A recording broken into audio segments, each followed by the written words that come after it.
তো সেদিক থেকে এরা ক্ষমতায় আসলে আল্লাহর আইন বা কোরআনিক শাসন বলুক বা এখন একটু হালকা করুক, নারীদের ঘণ্টা কমাক, ভালো কিছু হবে এরকম এত তাড়াতাড়ি আশা করা যায় না।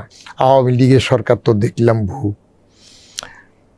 বাজাদের সরকার দেখলাম, জাফার সরকার দেখলাম জাতীয় পার্টির, জামাতের তো দেখি নাই, দেখা বাকি রইল।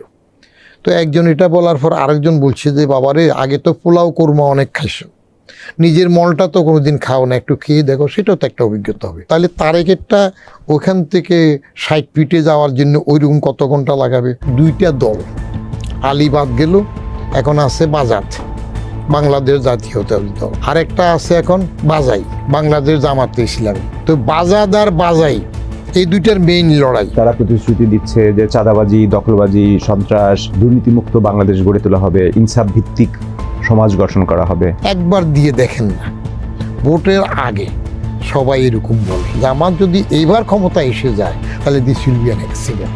যদি তারেক রহমান প্রধানমন্ত্রী হন, ডাক্তার শফিকুর রহমান বিরোধী দলের নেতা হন, সংসদের চেহারাটা কেমন? তারা তো আগের দোস্ত, খালেদা জিয়ার অধীনে তাদের মন্ত্রী ছিল না? তাহলে কি একটা ফ্রেন্ডলি পার্লামেন্ট হবে? আমি তো মনে করি তারা আপোষে থাকবে। এখন যত লড়াই করুক ক্ষমতার জন্য, একজন দোষ দেখ, কেউ বলুক যে এত যদি খারাপ হয় পদত্যাগ করে না, যে পজিশনই থাকুক একটা আপোষে থাকবে। আপোষে থাকবে। আমাদের সাথে আজ অতিথি হিসেবে উপস্থিত আছেন জাতীয় রাজস্ব বোর্ডের সাবেক চেয়ারম্যান, আপনাদের পরিচিত মুখ বদিউর রহমান। বদিউর রহমান, আপনাকে আমাদের স্টুডিওতে স্বাগতম। আপনার ব্যস্ততার ভিতরে আমাদের সময় দেওয়ার জন্য আপনাকে ধন্যবাদ জানাচ্ছি। আপনি কেমন আছেন? I am better then before, always BTV.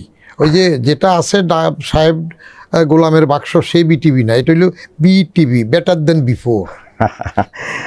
বৃহস্পতিবারে ভোট, তাহলে আমরা বাংলাদেশের জনগণ, এই একটা শব্দ আমাদের সংবিধানের প্রস্তাবনায় শুরু আছে, we the people of Bangladesh, আমরা বাংলাদেশের জনগণ। বৃহস্পতিবারে ভোট, আমরা বাংলাদেশের জনগণ কেমন আছি? বেটার দেন বিফোর? আমরা জনগণ বেটার দেন বিফোর নাই, ভোটটা যদি ঠিকঠাক মতো করে দিতে পারেন তাহলে আমরা বেটার দেন বিফোর হই কিনা আশাতে থাকবো আর কি। সেই নির্বাচনটাই কেমন হচ্ছে? সবচেয়ে ভালো ঐতিহাসিক নির্বাচন যেমনটা বলা হয়ে থাকে, সরকারের পক্ষ থেকে বলছে।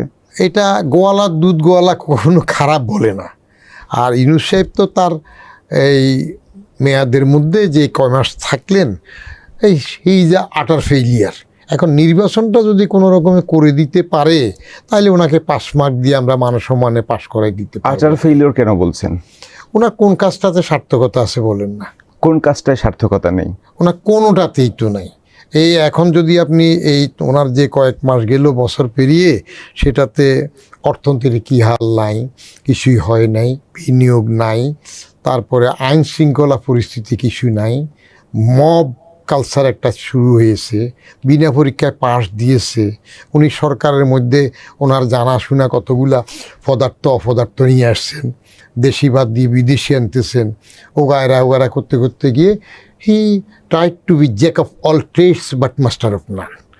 তিনি তার সেই 3 জিরোস পলিসি করতে যাইয়া সেগুলো তো বাইরে বলে ইন্টারন্যাশনালি খাওয়ান, কিন্তু এখানে তিনি নিজে যে জিরো হয়ে যাচ্ছেন, কিছু ইমেজ করতে পারেন নাই, সেটা তো আর খোঁজ রাখেন নাই। এখানে কি তার অটো পাসের কোনো সুযোগ আছে? জি, তার কি অটো পাসের কোনো সুযোগ আছে? তার সরকারের অটো পাসের কোনো সুযোগ আছে? তার সরকার অটো পাস করবে বললাম না, নির্বাচনটা সসম্মানে করে দিতে পারলে that will B a safe exit for him. না পারলে? এবং safe exit for us also, কারণ আমরা তো একটা বেকায়দায় আছি। উনি কোনো রকমের নির্বাচন করে দিয়ে সসম্মানে উনিও যাক, আমরাও বাঁচি। না পারলে কতগুলো ইফস এন্ড বাটস নিয়ে তো সবাই কথা বলে, না পারা নিয়ে তো আগে ওনার উপর যথেষ্ট সন্দেহ লোকজনের ছিল। যে কারণ আমি প্রথম যখন উনি আসছেন, মজার জিনিস, সেটা আমি অন্য টেলিভিশনে প্রথমে বলছি, তিনি যে আসছেন এই ঘোষণাটা আমি তার আগমনের 11 মাস আগে লিখেছি। এগুলো তো রেকর্ড পত্রিকাতে ছাপা হয়েছে। এবং সেই 5ই সেপ্টেম্বর 2023 তো আমি কলামে লিখলাম যে এবার বাইরে শোনা যাচ্ছে অস্বাভাবিক কোনো সরকার হলে তিনি আর সুযোগ হাতছাড়া করছেন না। জাস্ট 11 মাস পরে 5ই অগাস্ট গণেশ উল্টাইল, 8ই অগাস্ট উনি আসলেন। তা আসছেন, ওনার বড় শখ ছিল, এর আগে খোলা সিটি দিয়েছিলেন উনি 2007-এ। তো খোলা সিটি দেওয়ার পরে তো আবার উনি খোলা সিটি বন্ধ করে ফেললেন।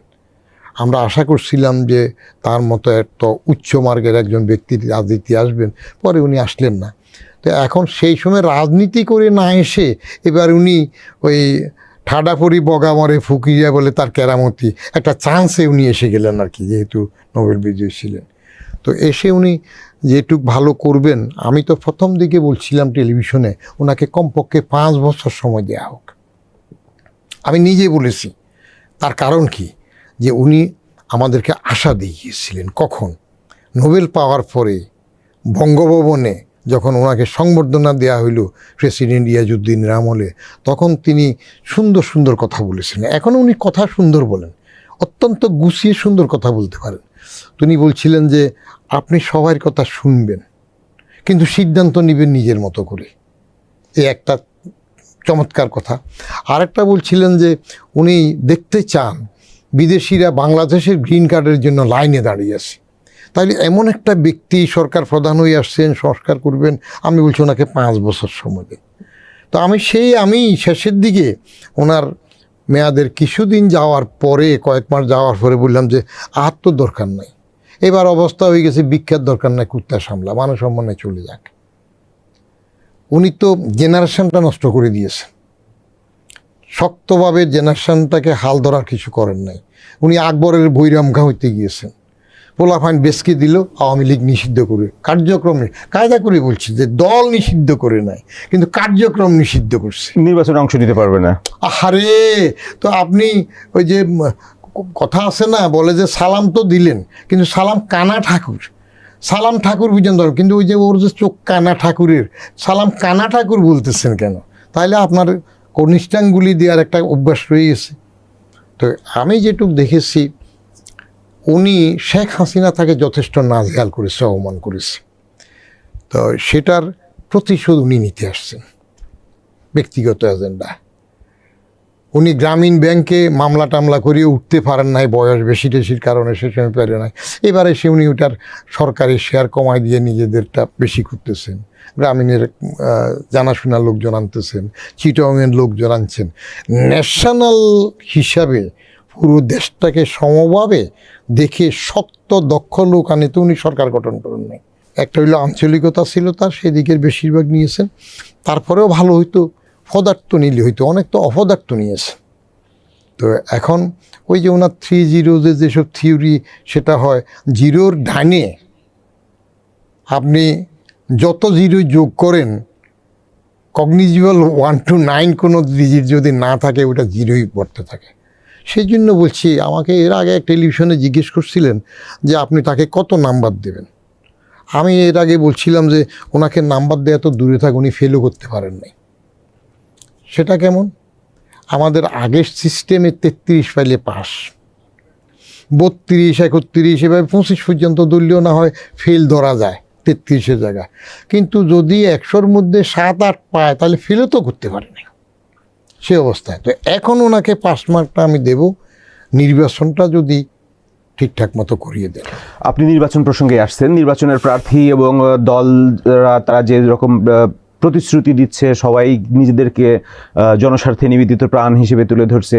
তো এই নির্বাচনের মাধ্যমেই একটা সংসদ গঠিত হবে, তো সেই সংসদ কেন্দ্রিক একটা প্রত্যাশাও কি জন্ম নিয়েছে কিনা, তো সেই সংসদটা আসলে কেমন হওয়া উচিত? আপনার এর আগের নির্বাচনগুলোতে তো আমি মোটামুটি আগাম এমপি দেখতাম, কেউ হবে কেউ হবে না, কিন্তু দেখা সাক্ষাৎ হতো।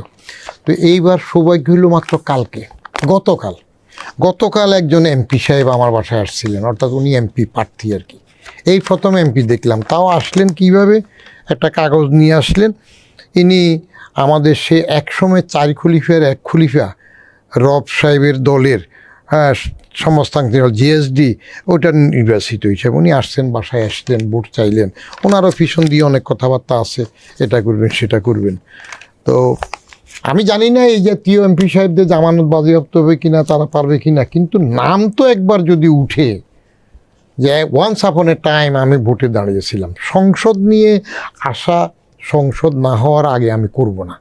তার কারণ এখন যারা মোটামুটি আলীকে বাদ দিয়েছে সরকার, আওয়ামী লীগ, তো আলীকে বাদ দিয়ে যে নির্বাচন করতেছে, এটা আমাকে অনেকে ট্যাগ লাগায় যে আমি নাকি 100% আওয়ামী লীগের ফ্যাসিস্টের দোসর আপনি? বলে। এই সেদিনও 31 তারিখে এক টিভিতে গেলাম, কিছু ছেলে ফেলে রাখলো প্রশ্ন করার জন্য। এর মধ্যে এক ছেলে আমাকে বললো যে আপনি তো মননে আওয়ামী লীগ। তো আমি বলি যে আসলে এটা আমার সৌভাগ্য, কারণ আমি যখন সরকারে চাকরি করলাম, সালাউদ্দিন ইউসুফ স্বাস্থ্যমন্ত্রী, আওয়ামী লীগের ট্রেজারার ছিল, বঙ্গবন্ধুর আমলের পুরনো ব্যক্তি, উনি আমার মন্ত্রণালয় থেকে বাইরে করে দেন। তার কারণ কি, আমি ছাত্রলীগের ফান্ডাগুন্ডার একটা টেন্ডার দিইনি। তো তারা তখন বলে যে এটা আমাদের না, আওয়ামী লীগের না, এটা বিএনপির। আবার বিএনপি ডক্টর খন্দকার মোশাররফ মন্ত্রী হয়ে আসার পরে সেখানে আমার তারপরে 2-1 দিনের মধ্যে আমাকে আবার সচিবালয় থেকে বের করে দিল। তাহলে সালাউদ্দিন আওয়ামী লীগের বাইর করে, আমি নাকি বিএনপি। আর বিএনপি এসে বাইর করে আমার ভাত বিক্রি করতে হোটেলে পাঠাই দিল, সেরাটা নোটের বাল্ব বিক্রি করতে কোম্পানি সেক্রেটারি করে দিল। বলে কি, বলে যে তারা আমি নাকি বিএনপি না। আর বিএনপির আমার আবার খালেদা জিয়া আমার 4 বার সচিব পদে পদোন্নতিও দেন নাই, তখন আবার আমার ট্যাগ দিয়েছে আওয়ামী লীগ। তো এখন এই যে গত 31 তারিখে একটা ছেলে মননে আওয়ামী লীগ বললো, আমি বললাম যে বাবারে আমার 3টা বই আছে, পড়ো। আমি কোদালকে কোদাল বলি। আমি বলি যে আমার বাপ কি আমি চিনি? আমি যখন জন্মাইলাম তখন আমার বাপকে আমি চিনতাম? মা বলছে, চাচা বলছে, ফুফুয়া যেটা বলছে, তারপর তো বাপ চিনলাম। এখন যারা বাপ চিনতে চায় না, বাপই চিনে না, তারা আগেই শুরু করে দেয় এটা এইদিক ওইদিক। তো সেটা হইলে তো হবে না। আমি ক্লিয়ার বলি, বঙ্গবন্ধুর বাড়ি ভাঙ্গা এটা হইলো একটা বেইমানি। এখন কেউ যদি মির্জাফরও হয়, তার নামে রাস্তা থাকলে সেটাও থাকুক, দ্যাট ইজ হিস্ট্রি, থাকতে হবে। বঙ্গবন্ধুর বাড়ি ভাঙতেছে, ইউনুস থামায় নাই, চুপ করে রইল। এরপরে গতবারও দেখি যে একজন হাতুড়ি দিয়ে একটা করে ইট ভাঙতেছে। তো টিভিতে দেখাইলো এটা যে কত দিনে ভাঙবেন, বলে দেখি চেষ্টা করি কত পারি। গণভবন সরকারি সম্পত্তি। আমি প্রথম বললাম এটা কি কারো বাপের তালুক যে জাদুঘর বানাবে? তাহলে এখন যেখানে প্রেস কনফারেন্স করে ইউনুস সাহেবের ইয়েরা আছে যে প্রেস সেক্রেটারি, ওটা কি ছিল আগে? ফরেন সার্ভিস ট্রেনিং একাডেমি, সেটা কি ছিল? সেটা প্রেসিডেন্ট হাউস ছিল না? আইব খান সেখানে আসতো না? ইয়াহিয়া খান সেখানে বসছে না? তারপর ওটা গণভবন হচ্ছে, তাহলে এটা ভাঙিয়ে ফেলো। তো জাদুঘর দিয়ে যদি ওইটা দখল করা হয় সরকার সম্পত্তি, লক্ষণ এগুলা ভালো না। ইতিহাস তো ভৌগোলিক পরিবর্তন তো মিলিয়নস অফ ইয়ারে হয়, আর ইতিহাস তো হাজার হাজার বছরে হবে। তো এখন চট করে এই বাড়ি ভাঙ্গে নাম বদলাবে, এটা কয়দিন থাকবে, কয়দিন টিকবে? এই যোদ্ধা, মুক্তিযোদ্ধা, এখন জুলাই যোদ্ধা, এগুলো ইতিহাসে ফিল্টার করে এসে খাঁটিটা থাকতে সময় লাগবে। সংসদের নিয়ে যেটা বললেন সেটা নিয়ে আমি যেটা ভাবি, কারণ এখন তো বেশিভাবে 2টা দল, আলীবাদ গেল, এখন আছে বাজাদ, বাংলাদেশ জাতীয়তাবাদী দল, আরেকটা আছে এখন বাজাই, বাংলাদেশ জামাতে ইসলামী। তো বাজাদ আর বাজাই, এই 2টার মেইন লড়াই। আমি 12 সালে লিখছিলাম যে রাজনৈতিক 3য় শক্তি দরকার। এই 2 মহিলার জগত্তল পাথর থেকে আমরা মুক্তি চাই, হাসিনা খালেদা। তো এইবার যখন জানাফা হইল, জাতীয় নাগরিক পার্টি যখন হইল গত বছর ফেব্রুয়ারি মাসের শেষের দিকে, আমি সেখানে সারাক্ষণ ছিলাম। একবারে তাদের সভা শুরু হওয়ার আগ থেকে যে দাঁড়াইলাম শেষ পর্যন্ত সব দেখলাম। ভাবলাম এরা কী হবে, এখন এরা কোথায় চলে গেল? এ জানাফা চলে গেল 71-এর যুদ্ধবিরোধী জামাতের পেটের মধ্যে ঢুকে গেল। তা আপনি আশা করবেন কোত্থেকে? তাহলে বাকি 2টো, জানাফা বাদ গেল ওখানে। জামাত যদি সরকারে আসে, যদি আসে, সবাই বলে এসে যাচ্ছে, ইয়েস, জামাতের ডিসিপ্লিন খুব কঠিন, আমি বলি রেজিমেন্টেড, তারা কড়াভাবে নিজেরা পালন করে, তাদের এসব গুণাবলী আছে, কর্মীকেও পোষণ করে দেখে। আবার আমি যখন জামাতের পক্ষে যাই এরকম কথা বলি, তখন আজকে সকালেও আমাকে একজন কংগ্রেচুলেট বলতেছে, আপনি কি সুন্দর কথা বলছেন জামাতের পক্ষে, আমার খুব ভালো লাগছে। আমি কোনটা? বলে যে আপনি বলছেন না ওই যে জামাতের কর্মী অ্যারেস্টেড তুলে তার পরিবারকে জামাত দেখে। একজনের মা বললো যে আমার ছেলে জেলে থাকলে আরও ভালো, আমি আগের থেকে ভালো চলতে পারছি। আপনি সেটা বলছেন, বাকি অংশটা বলেন নাই। জামাতকে যদি কোনো কর্মীকে ট্রেনিং দিয়ে শিখাই দিয়ে যে বদিউর রহমানের পা কাইটা দাও, রক কয়টা দাও, বেসতে যাবে, তাহলে ও কেটে ফেলবে, সেটা তো বলেন না। তো ওরা যদি আসে, তারা 71-এর যে ভূমিকা নিয়ে আসছে, তাহলে আমরা ভালো কিছু সততা, বেহেশত পাওয়া থেকে শুরু করে যাই কিছু বলুক, ভালো কিছু আশা করতে পারবো কিনা সন্দেহ আছে। কারণ তাদের আগের বক্তব্যগুলা যারা 71-এ 12, 14, 10 বছরের বয়সেরও ছিল, তাদের মনে থাকবে কিছুটা হইল যে 71-এ আমরা ভুল করিনি। এখন ভুল করিনি এটার ব্যাখ্যা আবার জামাতের পক্ষের লোকজন আরেকভাবে বলে যে এটা তো ভালো কথা বলছে, তারা বিশ্বাসঘাতক নয় তো, তারা পাকিস্তান টিকে রাখার জন্য আলবদর, আল শামস থেকে শুরু করে যত কিছু আছে রাজাকার সব করেছে, তাহলে তারা ভালো তো, বিশ্বাসঘাতক নয়, অতএব তারা ভুল করে নাই।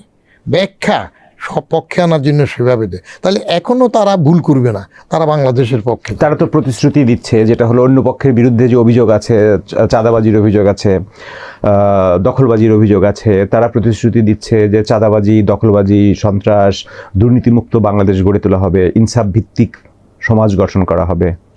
এখন একটা সমস্যা হইলো, আপনার ধরেন আমি তো মোটামুটি 62 থেকে এই স্কুল লাইফে 62 থেকে আমরা যখন 59 সালে শরীফ শিক্ষা কমিশন করলো, সেই শিক্ষা কমিশনের রিপোর্ট ঘোষণা হইল, তখন তো ওই শিক্ষা কমিশন রিপোর্ট বিরুদ্ধে আমরা আন্দোলন বড়রা করছে, আমরাও করলাম, আইয়ুব খানের বিরুদ্ধে হয়ে এলা শুরু হইলো। ইনসাফ ভিত্তিক তাদেরকে তো সরকারে দেখা যায় নাই। কেমন তারা সবসময় জামাতের যে রাজনৈতিক কৌশল, যে ধৈর্য, যে সহিষ্ণুতা, এটা বাংলাদেশে অন্য কোনো দলের তো নাই। এবং জামাত কমিউনিস্টের চাইতেও বেশি ডিসিপ্লিন। তাদের মিটিং টিটিংয়ে এখন দেখবেন না, একটু রোডও হাঁটার মতো করে একটু ফাঁক ফাঁক জায়গা রাখছে কিছু। এবং জামাতের মধ্যে বিদ্রোহী প্রার্থী 1 কি 2 জনের বেশি তো নাই, তাহলে কত ডিসিপ্লিন খেয়াল করছেন? আর তাদের এই ডিসিপ্লিন এবং ক্যারিজমেটিক অ্যাটিটিউডটা তারা কাজে লাগিয়েছে। কাজে লাগিয়ে কি করলো, ওই যে জিয়াউর রহমান সাহেবের ঘনিষ্ঠ এক কর্নেল অলি ছিল না, ও কোথায় কোন জোটে চলে আসছে, তার দল এদিকে চলে আসছে। একজন মুক্তিযোদ্ধা ছিল না বিএনপির, আক্তার সাহেব নামে, মেজর আক্তার হিসেবে বেশি পরিচিত, তিনি কোথায় চলে আসছেন, এদিকে আসেন। তাহলে এটা তো তাদের ক্রেডিট।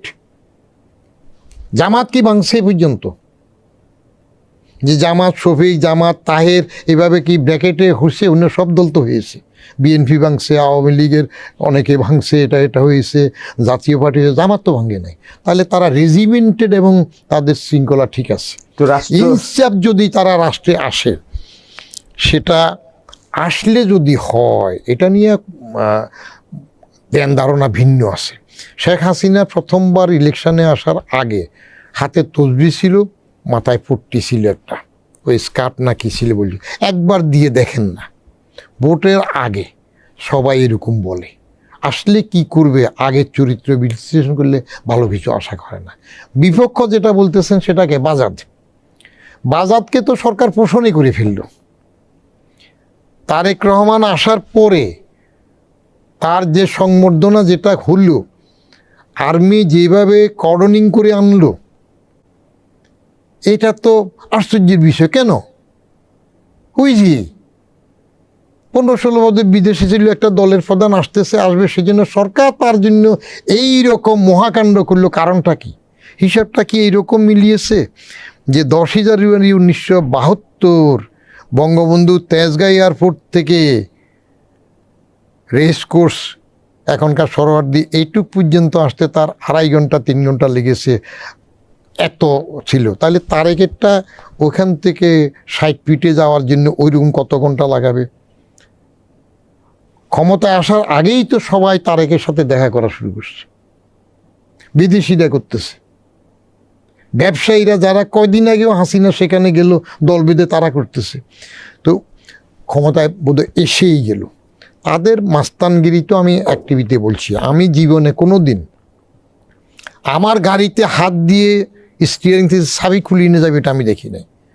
ওটা কিন্তু গত কোরবানি ঈদে বাড়ি গেলাম পর এই বাজাদের পরে বললাম, আর কি দোকানদার বললো, বল যে বুঝেন না যারা ক্ষমতা আসবে তাদের, আমার চাবি খুলে নিয়ে গেছে, মাস্তানি করতেছে, তারা এক্সপেল করতেছে। তো আমরা ওই কথাটা একটু গভীরভাবে পর্যালোচনা করে, যে সবাই বলে মাঠে বাগানে হাঁটার সময় বলতেছে যে আওয়ামী লীগের সরকার তো দেখলাম বাজাদের সরকার দেখলাম, জাফার সরকার দেখলাম জাতীয় পার্টির, জামাতের তো দেখি নাই, দেখা বাকি রইল। তো একজন এটা বলার পর আরেকজন বলছে যে বাবারে আগে তো পোলাও কোরমা অনেক খাইছো, নিজের মলটা তো কোনোদিন খাও না, একটু খেয়ে দেখো, সেটাও তো একটা অভিজ্ঞতা হবে। মানুষের উইটি এক্সপ্লেনেশন এবং ইন্টারপ্রিটেশন শুধু পারসেপশন দিয়ে কাজ করে না। আমার তো মনে হয় না সিট হয়তো বেশি পাবে আগের থেকে, ভোট হয়তো তারা ওই পিয়ারের জন্য লড়াই করছে, সেদিকে সুবিধা হবে, কিন্তু ক্ষমতায় এসে যাওয়ার মতো পজিশনে কি জামাত আছে এখন? I do not feel like.